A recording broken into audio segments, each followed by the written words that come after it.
Chers amis, bonsoir. Nous nous retrouvons pour ce temps de méditation. Je suis avec Sœur Catherine du monastère des Bénédictines de Saint-Thierry.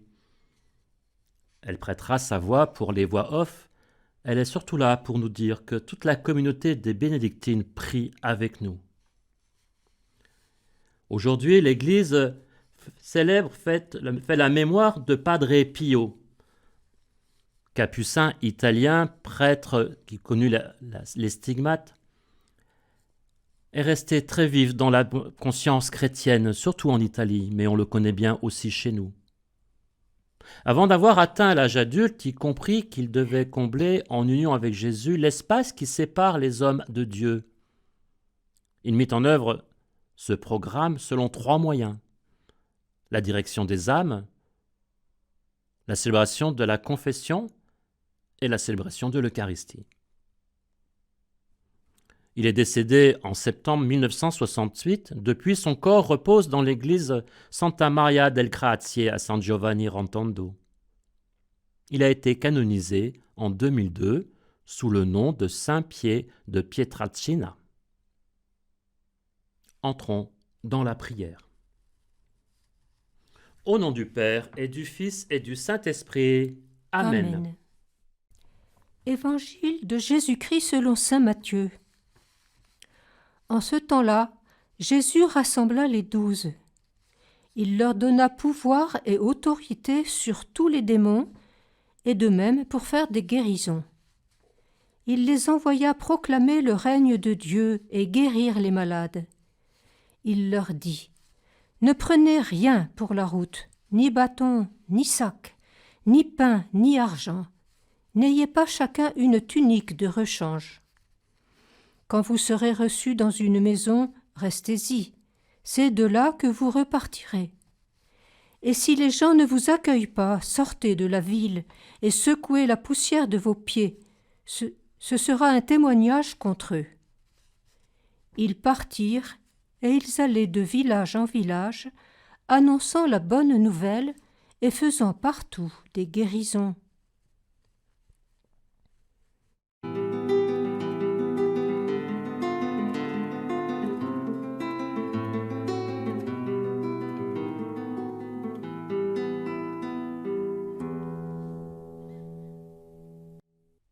Jésus envoie les 12 en mission. Il les envoie proclamer le règne de Dieu et guérir les malades. Ce sont les prémices de la future Église. Avant la Pentecôte, avant même sa mort et sa résurrection, Jésus associe les apôtres qu'il vient d'établir à son œuvre de salut. C'est le premier point auquel je voudrais m'arrêter ce soir. Faire avec vous une contemplation du Christ et à travers lui, du mystère de l'Église, corps du Christ. Nous le croyons, Jésus est le Fils de Dieu, envoyé dans le monde pour nous les hommes et pour notre salut, comme dit le Credo. Verbe de Dieu par qui tout a été fait, il est le prophète par excellence qui annonce la parole par ce qu'il dit et par ce qu'il fait, dans sa personne même. Grand prêtre que notre foi confesse, il s'offre lui-même en sacrifice à Dieu pour le pardon des hommes et pour nous donner la vie qu'il possède en plénitude. Seigneur des seigneurs et roi des rois, il est celui qui apporte la guérison à l'humanité blessée et malade, la guérison du corps et de l'esprit, car l'homme est tout un. Il est tout cela. Et c'est pour cela que nous le confessons comme Christ, Messie, loin de Dieu en français. Mais il ne l'est pas isolément. Car le Christ, dans sa divinité, n'est pas seul. Uni au Père dans la communion de l'Esprit, ce n'est pas Jésus individu isolé, comme l'homme moderne se pense aujourd'hui, qui nous sauverait. Mais en lui, c'est Dieu Père, Fils et Esprit qui vient à nous pour nous apporter le salut. Mais cette communion trinitaire, qui est de toute éternité, en entrant dans l'histoire par le mystère de l'incarnation, invite à une communion avec l'humanité. Cette communion s'ouvre d'abord à la communion avec les 12 qu'il a choisis, appelés et établis pour les envoyer, je cite, « proclamer le règne de Dieu et guérir les malades ». À travers eux, c'était bien lui qui, sur les routes de Palestine, proclamait et guérissait. Ainsi, il laissait entrevoir un mystère plus grand, celui de l'Église.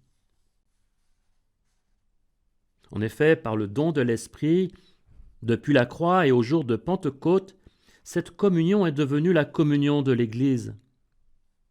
Et aujourd'hui, lorsque l'Église agit au nom du Christ, notamment dans les sacrements, c'est toujours lui qui guérit, lui qui pardonne, lui qui établit chacun de nous comme fils de Dieu. Lorsqu'à l'autel le prêtre dit « Ceci est mon corps », nous savons bien, nous le croyons, c'est le Christ qui le dit. De même lorsqu'il dit « Je te pardonne ». Il en va ainsi pour tous les sacrements. Il en va aussi ainsi pour tout acte de parole et de miséricorde et de charité que l'Église pose pour l'humanité blessée et malade. Peu de temps après la Pentecôte, Pierre et Jean montaient au temple pour la prière. Ils y rencontrèrent un infirme à la belle porte. Ils lui dirent « De l'or et de l'argent je n'en ai pas, mais ce que j'ai je te le donne, au nom de Jésus, le Nazaréen, marche !» Nous entendons bien, par leur voix, la parole du Christ « Lève-toi et marche !» Une parole qui remet debout. Cette parole, il me l'adresse aujourd'hui par le ministère de l'Église. Et en Église, dans la mesure où je suis en communion avec elle, il l'adresse par moi à ceux vers qui il m'envoie.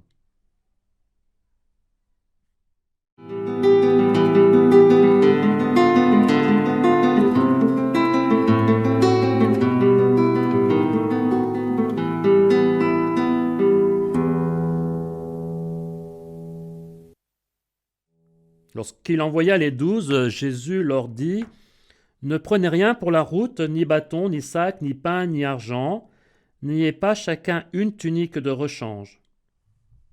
Pourtant, il faut bien pour vivre et voyager un minimum. Un bâton et un sac sont nécessaires. Il faut bien manger et avoir de quoi dormir. » Voudrait-il les mettre à l'épreuve en leur imposant d'être dans la difficulté ? Je ne le pense pas. Mais comment le comprendre ? Au plan matériel, pour commencer. Précisément parce qu'il faut bien vivre, manger et dormir, et que cela suppose un minimum de moyens, il les provoque à la rencontre des autres pour recevoir ce minimum.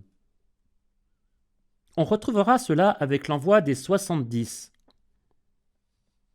Alors qu'ils sont missionnés pour apporter quelque chose, la parole et la guérison, les apôtres se trouvent d'abord dans l'obligation de demander quelque chose, de recevoir avant de donner. Et cela change toute la relation. Les 12 ne sont pas des commerciaux qui fournissent un produit, même hautement spirituel, ni font du prosélytisme, quand bien même ce serait pour Jésus. Ils sont invités à vivre une rencontre pour qu'au cœur de cette rencontre se dise le règne de Dieu et que la guérison puisse survenir.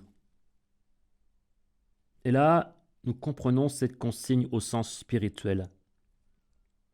Puisque l'annonce et la guérison se reçoivent dans une rencontre, celui qui est envoyé comme celui qui est visité peut accueillir le salut comme un don, une grâce de Dieu, et découvrir, comme on le disait avant, que c'est finalement Jésus lui-même qui vient à notre rencontre, et en lui, Dieu Père, Fils et Esprit. N'était-ce pas déjà l'expérience d'Abraham aux chênes de Mambré ? N'ai-je pas déjà fait cette expérience, comme envoyé, comme visité ? Nous en reparlerons avec l'envoi des 70 disciples.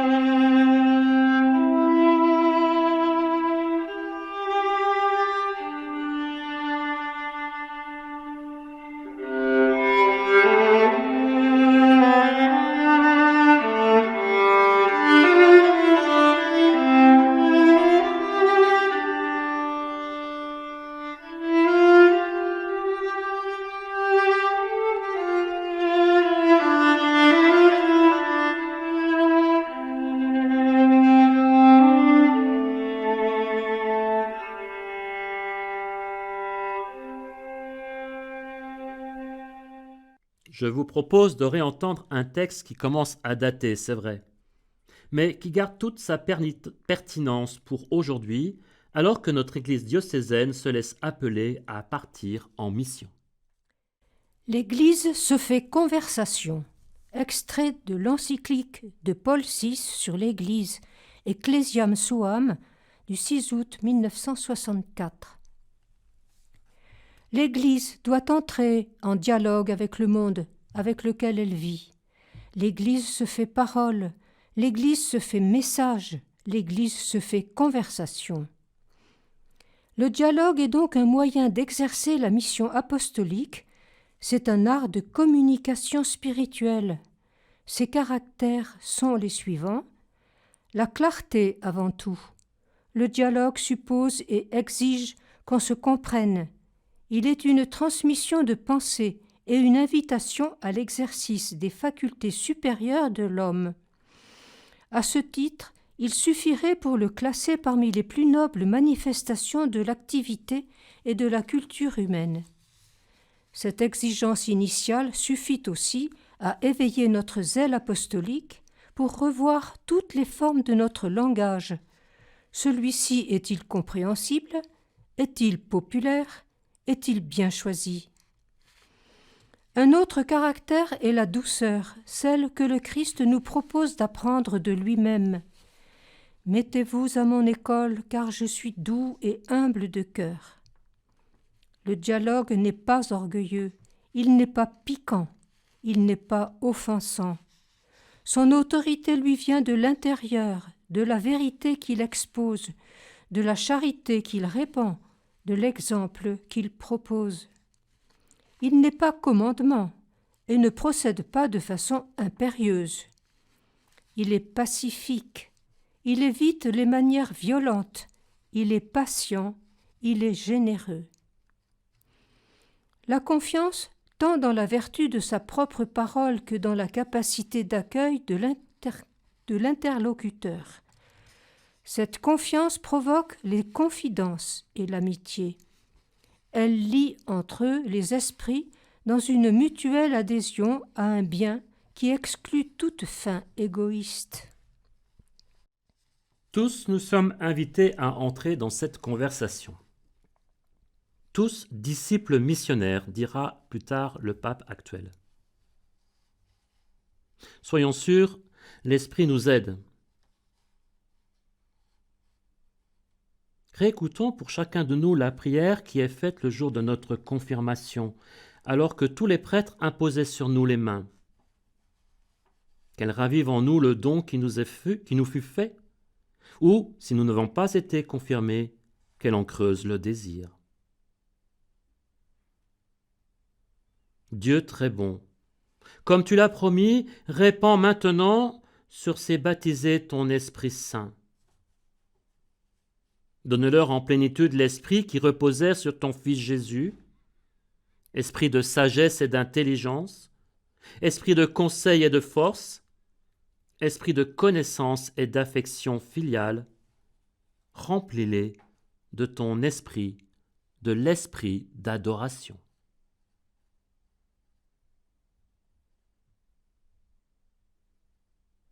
C'est l'Esprit qui nous fait prier et dire « Notre Père, qui es aux cieux, que ton nom soit sanctifié, que ton règne vienne, que ta volonté soit faite sur la terre comme au ciel. Donne-nous aujourd'hui notre pain de ce jour. Pardonne-nous nos offenses, comme nous pardonnons aussi à ceux qui nous ont offensés. Et ne nous laisse pas entrer en tentation, mais délivre-nous du mal, car c'est à toi qu'appartiennent le règne, la puissance et la gloire, pour les siècles des siècles. Amen. Prions. Dieu qui, par la puissance du Saint-Esprit, a envoyé ton Verbe porter la bonne nouvelle aux pauvres, fais qu'en gardant les yeux fixés sur lui, nous vivions toujours dans une charité sincère pour annoncer l'Évangile et en témoigner dans le monde entier. Nous te le demandons par Jésus-Christ, ton Fils, notre Seigneur, qui vit et règne avec toi dans l'unité de l'Esprit, aujourd'hui et pour les siècles des siècles. Amen. Et que Dieu Tout-Puissant vous garde et vous bénisse, le Père, le Fils et le Saint-Esprit. Amen.